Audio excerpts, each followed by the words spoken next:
오늘 본문에는 베드로가 고넬료 집안에 와서 말씀을 전했고 그 말씀의 결과가 어떠한지를 우리에게 보여주고 있습니다. 베드로가 전한 말씀의 핵심은 예수의 복음입니다. 예수의 복음, 예수님이 어떤 분이시고 예수님이 지금 어떻게 하고 계신가 하는 말씀을 전하고 있습니다. 어떤 내용들인가? 첫 번째는 예수님이 살아계실 때 예수님은 화평의 복음을 전하셨다라는 내용입니다. 36절 말씀 보겠습니다. 만유의 주 되신 예수 그리스도로 말미암아 화평의 복음을 전하사 이스라엘 자손들에게 보내신 말씀. 만유의 주 되신 예수님께서 화평의 복음을 이스라엘 백성들에게 전했고 예수님이 살아계실 때 이 복음을 유대인들이라면 다 예수님이 오셔서 복음을 전했다 하는 것을 다 알고 있었다는 것입니다. 그래서 이것은 이 지역에 와 있었던 고넬료와 이방인들, 로마 사람들도 다 아는 내용이라는 것입니다.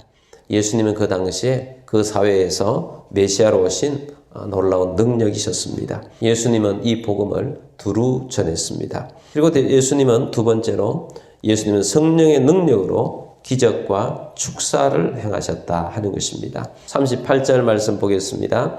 하나님이 나사렛 예수에게 성령과 능력을 기름 붓듯 하셨으니 그가 두루 다니시며 선한 일을 행하시고 마귀에게 눌린 모든 사람을 고치셨으니 이는 하나님이 함께 하셨습니다. 아멘. 자, 예수님이 활동하실 때 하나님께서 예수님에게 성령과 능력을 기름 붓듯 하셨다는 것입니다. 그래서 예수님께서 두루 다니시면서 선한 일을 행하셨다. 치유를 행하셨다. 마귀에게 눌린 사람들을 해방시켜 주셨다. 그래서 이 예수님을 통해서 수많은 사람들이 살아나게 되었다는 것입니다.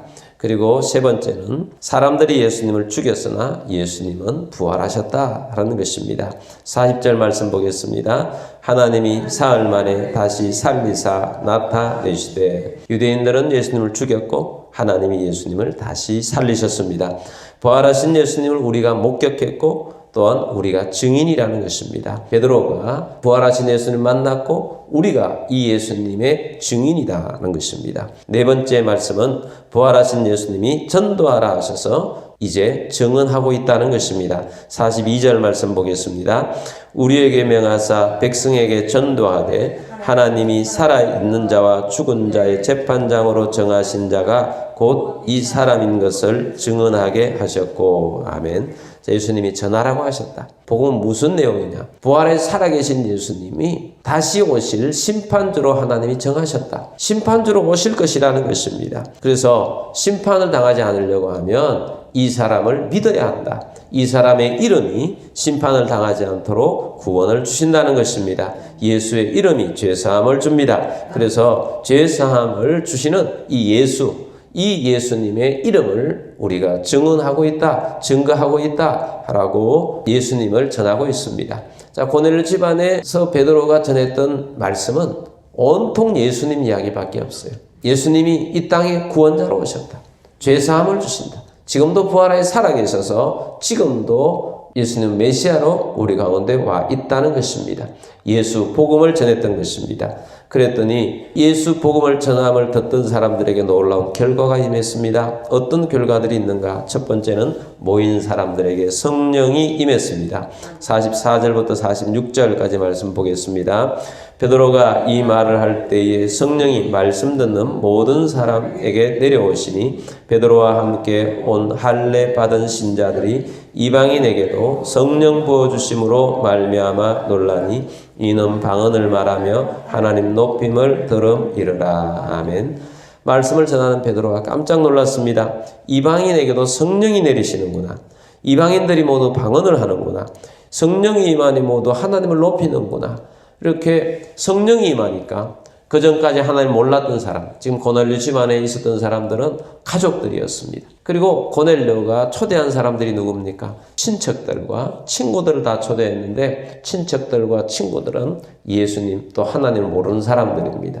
그런데 예수님을 전하자 성령이 임하여 그들 모두가 성령에 충만해지고 방언을 말하고 하나님을 높이고 있습니다. 주께서 역사하시는 결과였던 것입니다. 그래서 두 번째는 그들 모두에게 세례를 베풀어 줍니다. 47절 말씀 봅니다.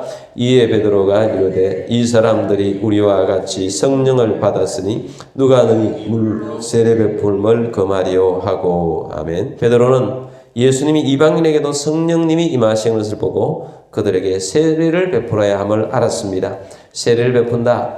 그것은 예수 사람이 된다는 것입니다. 예수님을 왕으로 모시는 그런 사람이 되도록 세례를 베풀게 되었다 하는 것입니다. 그래서 세 번째는 그들이 말씀으로 더욱더 양육을 받게 되었다는 것입니다. 48절 말씀 보겠습니다.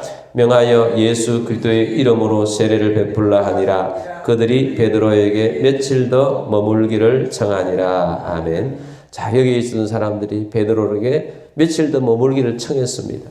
왜 청했겠습니까? 그냥 대접 잘하기 위해서 청했겠습니까? 물론 대접도 할 수 있을 것입니다. 그러나 핵심적인 것이 있습니다. 말씀을 더 알고 싶어서, 예수님을 더 알고 싶어서, 예수님을 더 사모하니까, 예수님이 어떤 분이신지, 우리가 어떻게 생활해야 하는지, 우리 믿음을 생활을 어떻게 해야 하는지를 알고 싶어서 베드로가 더 있도록 청하게 된 것입니다. 여러분, 신앙인들은 전부 말씀으로 양육을 계속 받아야 합니다. 말씀으로 신앙이 자라가야 합니다. 말씀으로 성숙해져야 하는 것입니다. 예수님에 대한 관심을 높이게 되고 예수님에 대한 관심이 더 지대해지게 되어서 예수님을 더 사모하고 예수님을 위해서, 예수님이 원하시는 것을 위해서 살아가는 하나님 백성이 되어지는 것입니다. 그래서 이 고넬료 지파의 사람들이 더욱더 성숙한 하나님의 사람으로 자라가게 되었다 하는 것입니다. 오늘 우리가 예수님을 더 확신 있게 믿기를 원합니다. 주님 예수님께서 성령을 통하여서 우리 가운데 역사하고 싶어하는 모든 것들이 일어나게 되기를 원합니다. 우리 마음을 활짝 엽니다. 오늘도 주님, 우리 가운데서 왕이신 주님, 성령으로 역사하여 주옵소서. 은혜로 역사하여 달라고 우리 함께 사모하며 기도하며 나아가겠습니다.